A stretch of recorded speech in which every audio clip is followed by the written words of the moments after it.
એક દિવસની વાત છે, મહાદેવજી સંન્યાસીનો વેશ લઈને આવ્યા અને તમે ભાખરિયા સોમવારનું વ્રત કરો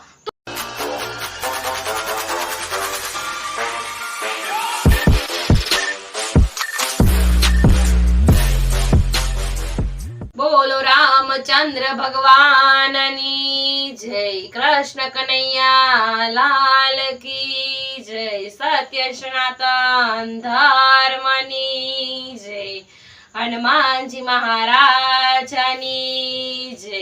તો ચાલો આજે આપણે વાર્તા કરશું ભાખરિયા સોમવારની। આ વ્રત શ્રાવણ માસના પહેલા સોમવારથી શરૂ કરવામાં આવે છે અને 4 સોમવાર કરવામાં આવે છે। દર સોમવારે મહાદેવજીને એકી સંખ્યામાં બીલીપત્ર ચડાવવામાં આવે છે અને પૂજન કરવામાં આવે છે।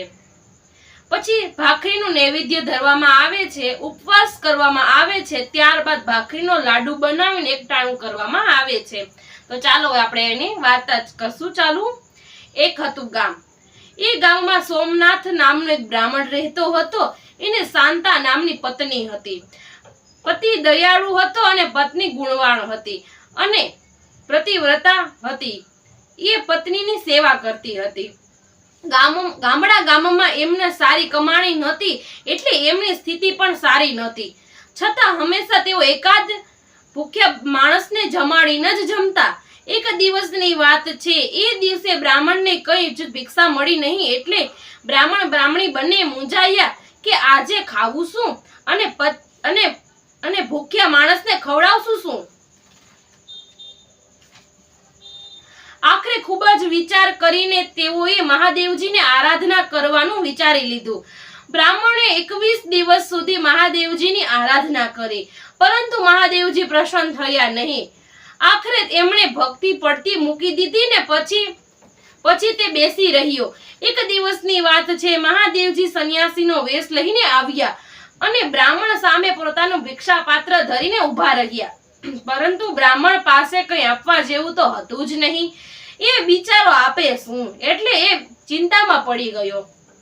એ તો સંન્યાસીને પગે લાગ્યો અને પછી પોતાની ગરીબાઈની વાત કરી, એટલે સંન્યાસીએ બોલ્યો, હે બ્રાહ્મણ, તમે ભાખરિયા સોમવારનું વ્રત કરો તો તમારું આ દુઃખ ટળશે। એમ? હા, એનાથી તમારી આધિ વ્યાધિ અને ઉપાધિ ત્રણેય ટળશે।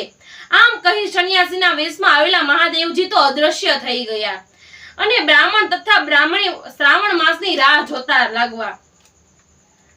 એવામાં શ્રાવણ મહિનો આવ્યો અને શ્રાવણ મહિનાના પહેલા સોમવારથી જ વ્રત શરૂ કરી દીધી। સોમવારે વહેલા ઉઠી નાઈ ધોઈ મહાદેવજીને દીવો કર્યો, પછી મહાદેવજીને મંદિરે જઈને મહાદેવજીનું પૂજન કર્યું અને 3, 5 કે 7 બીલીપત્ર ચડાવ્યા।